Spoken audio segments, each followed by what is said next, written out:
करने की कोशिश मत करना। ये सब कहते हुए निशा रोती हुई कमरे से बाहर निकल जाती है, क्योंकि अब उसको पता चल चुका है कि मैं जिससे प्यार कर बैठी हूं उसने मेरे साथ कितना बड़ा धोखा दिया है, कितना बड़ा विश्वासघात किया है, जिसके जिसके साथ मैं शादी के सपने देख रही थी। और बाद में पता चलता है कि उसने सिर्फ मेरा शारीरिक शोषण ही किया है, सिर्फ एक अपनी। इस तरह के पुलिस वालों के चक्कर में बिल्कुल भी नहीं पड़ना चाहिए। पंजाब पुलिस का एक कांस्टेबल और उसने एयर होस्टेस की जिंदगी को बर्बाद कर दिया, तबाह कर दिया। अब आप इस स्टोरी को सुनिएगा, वीडियो को लाइक कर दीजिएगा और यार चैनल को सब्सक्राइब करके कमेंट छोड़ दीजिएगा स्टोरी कैसी लगी आपको। और भी स्टोरीज के लिए प्लेलिस्ट को जाकर के आप चेक कर सकते हैं। रोज युवराज अपनी गाड़ी लेकर के ड्यूटी के लिए जा रहा होता है। उसी समय रास्ते में एक खूबसूरत जो है वो लड़की उसके उस गाड़ी को जो हाथ देती है, उस खूबसूरत लड़की को देख करके युवराज जो कांस्टेबल था वो अपनी गाड़ी को रोक लेता है और पूछता है कि आपको कहां जाना है। अब लड़की कहती है कि सर मुझे जो थोड़ा सा आगे सेक्टर 34 चंडीगढ़ में जो है जाना है। फिर क्या था दोस्तों, कांस्टेबल युवराज जो होता है, क्योंकि वो पहले से ही चरित्रहीन था, चरित्र का बहुत ढीला था, और अपनी मीठी मीठी बातें करके उस लड़की को यानी सोनी को जो है वो अपने जाल में फंसा लेता है। फिर धीरे धीरे लड़की भी जो है उससे इंप्रेस हो जाती है, मतलब इन दोनों में जो है वो दोस्ती हो जाती है गाड़ी में बैठे बैठे, और दोस्ती जो है वो प्यार में बदल जाती है। उसके बाद दोनों के बीच में मोबाइल नंबर का एक्सचेंज हो जाता है। उसके बाद में दोनों ही कांस्टेबल और निशा सोनी रातों रात दिनों दिन वीडियो कॉल पर अपनी बात करते हैं, प्यार का इजहार करते हैं। अब ये स्टोरी जो है मैं आपको सुनाने वाला हूं। बहुत इंटरेस्टिंग स्टोरी है, आप समझेंगे, दंग रह जाएंगे कि ऐसी क्या नौबत आ गई जिसकी वजह से कांस्टेबल ने इस लड़की को जो ऊपर पहुंचाने का काम किया। बताता हूं आप आखिरकार ऐसी कौन सी बात थी जो निशा सोनी को पता चल चुकी थी, जिसकी वजह से दोनों जो है वो एक दूसरे के दुश्मन बन गए थे। वो कौन सा रीजन था वो आपको बताता हूं। वो कौन सा रीजन था, चलिए स्टोरी को स्टार्ट करते हैं। देखिएगा, एक बार युवराज यानी कि जो पंजाब पुलिस में कांस्टेबल था, वो 2 दिन की छुट्टी लेकर के निशा के साथ पिकनिक स्पॉट पर जो वो गया था। वहां पर क्या होता है कि दोनों जो होते हैं वो एक होटल में ठहरते हैं। दिन में जो है चारों तरफ घूम घाम करके शाम को जो है वो होटल के अंदर उनका स्टे होता है, और रात्रि के दौरान वो वहीं पर विश्राम करते हैं। इसके बाद में रात भर युवराज और निशा जो होता है मौज मस्ती करते हैं, और सुबह होते ही निशा जो है वो नहाने धोने के लिए वॉशरूम में चली जाती है। और इसके बाद युवराज जो होता है, इसके बाद जब निशा बाथरूम से बाहर आ जाती है, इसके बाद युवराज जो वो नहाने के लिए बाथरूम में चला जाता है। अब होता क्या है कि जैसे ही युवराज बाथरूम के अंदर नहाने के लिए गया हुआ था, उसका फोन उसी कमरे में रखा हुआ था जहां पर निशा सोनी उसके साथ में थी। अब निशा सोनी उस फोन को जो है पिक करती है, उठाती है। जैसे ही घंटी बजती है, निशा सोनी उसके फोन को उठाती है, यानी युवराज के फोन को उठाती है। निशा जैसे ही फोन रिसीव करती है, सामने से एक लड़की की आवाज आती है। पूछती है निशा सोनी कि आप कौन बोल रही हैं? तो सामने से आवाज आती है कि मैं रेखा बोल रही हूं। जी बताइए आपको किससे बात करना है? ये जो भाषा है वो निशा सोनी जो है उससे पूछ रही है, बताइए कि आपको किससे बात करना है। रेखा बोलती है कि मैं युवराज की वाइफ हूं, और मैं अभी ऑस्ट्रेलिया में रहकर के एक प्राइवेट जॉब कर रही हूं।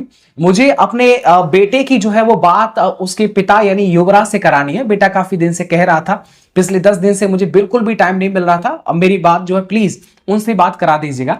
एक्चुअल में जो उसकी वाइफ रेखा थी, उसको लग रहा था कि हो सकता है कि स्टाफ से ही कोई बोल रहा होगा। तो फिर निशा सोनी ने क्लियर किया कि देखिए मैम, अभी जो युवराज सर हैं वो किसी एक विशेष ऑपरेशन के लिए गए हुए हैं, वो अपना फोन स्टेशन में ही छोड़ गए हैं, और जैसे ही वो वापस आ जाएंगे मैं तुरंत उनको बता दूंगी कि आपकी वाइफ का फोन आया था, तो वो आपको वापस कॉल कर लेंगे। आप बिल्कुल भी परेशान मत होइए।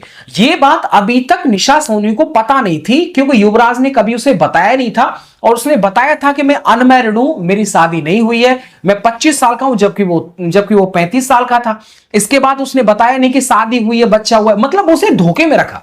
अब ये बात जब पहली बार उसको पता चलती है, तो उसके बाद का जो उसका रौद्र रूप होता है वो क्या होता है, हो सकता है कि ये एक कारण हो उसको ऊपर पहुंचाने का, वो आपको बता। दोस्तों, जब निशा को पता चल जाता है कि मैं जिस युवराज से प्यार करती हूं उसकी पहले से शादी हो चुकी है, और उसका एक बेटा भी है, और वो शादीशुदा भी है, अब एक बच्चे का पिता भी है। अब क्या था, सोनी ये सारी बातों को सोच सोच करके निशा जो है उसके तन बदन में आग लग जाती है। उसको ये रियलाइज होता है कि इसने मेरे साथ धोखा दिया।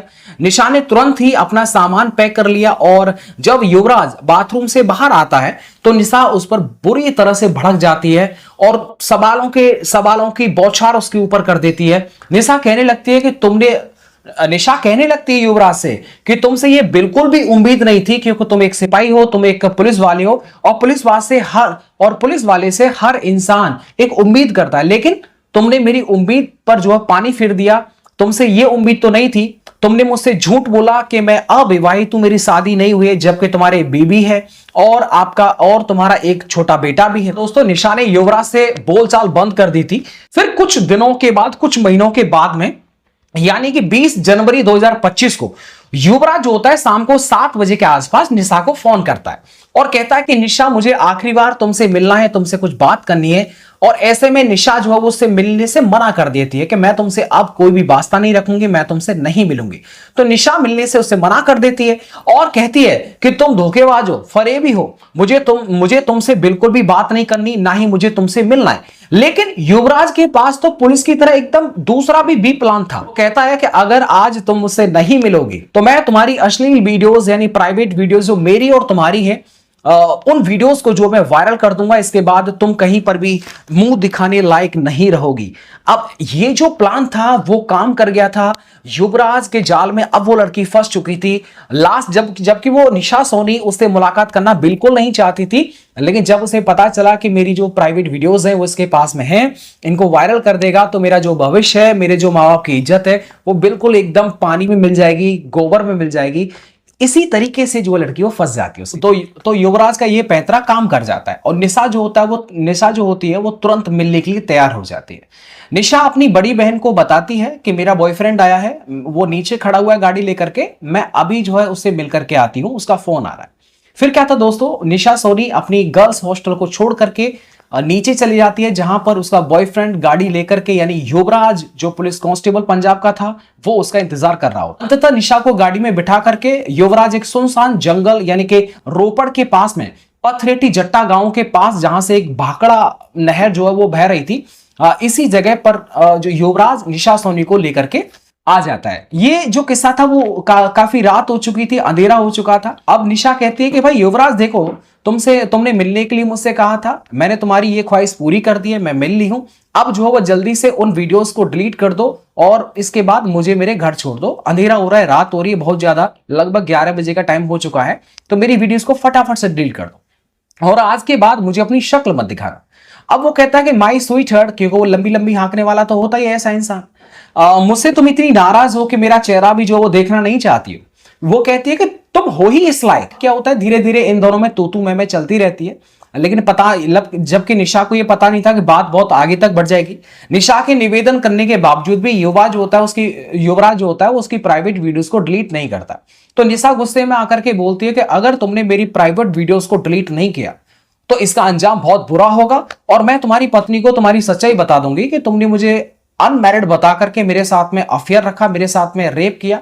और इतना ही नहीं, अगर तुमने उन वीडियोस को डिलीट नहीं किया तो मैं तुम पर ब्लैकमेल और रेप का केस भी करवा दूंगी। इस केस होने के बाद में तुम्हारी नौकरी तो जाएगी, तुम्हारा जीवन भी बर्बाद हो जाएगा। तो मैं कुछ नहीं चाहती हूं, सिर्फ मैं ये चाहती हूं कि जो मेरे तुम्हारे बीच की जो वीडियोस हैं उन वीडियोस को डिलीट कर दो और मैटर यही खत्म हो। भाई अब क्या था, इतना सुनकर के युवराज जो होता है वो एकदम आग बबूला हो जाता है और निशा को बुरी तरह से मारता पीटता है और निशा को इतना पीटता है कि निशा की जान चली जाती है इस पीटने के दौरान ही। फिर क्या था, जब युवराज को पूर्ण विश्वास हो जाता है कि निशा का खेल खत्म हो चुका है, तो बाद में वो बगल में जो बह रही थी भाखड़ा नदी जो बह रही थी, उस नदी में निशा की बॉडी को फेंक देता है।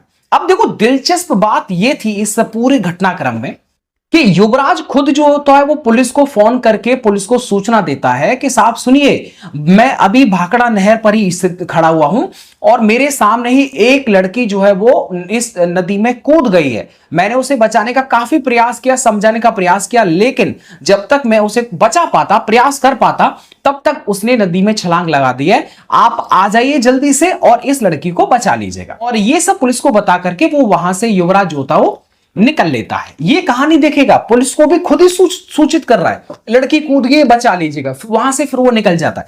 अब होता क्या है कि अब ये जो घटनाक्रम हुआ, आपको मैं बताते चलो 20 जनवरी 2025 का ये मामला है, जो कि 20 जनवरी 2025 की रात को हुआ था।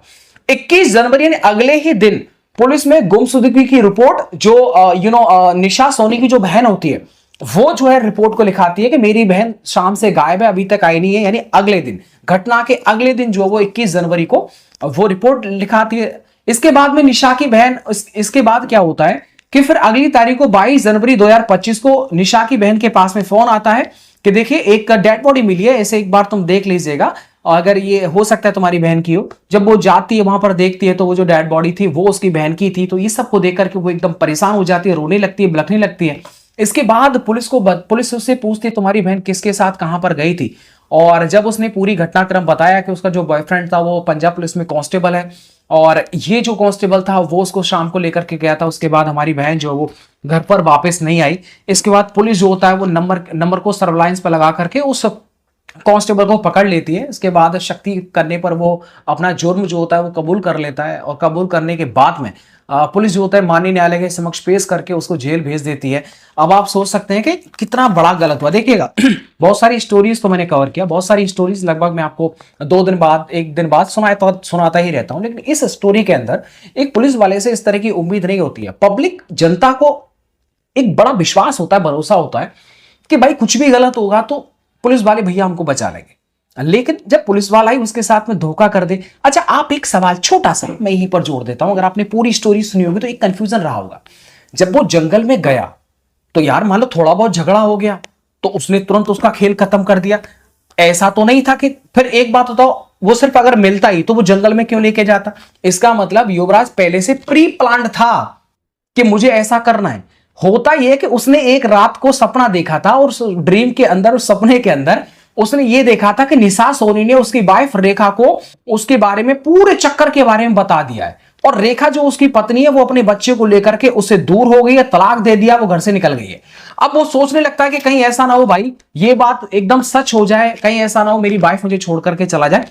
इसी घटना की वजह से, इस घटना को रोकने के लिए उसने ये कदम उठा लिया। देखिएगा एक सपने पर सच करके, और उसने जो है एक भोली भाली लड़की को जो है मौत के घाट उतार दिया। गलत था।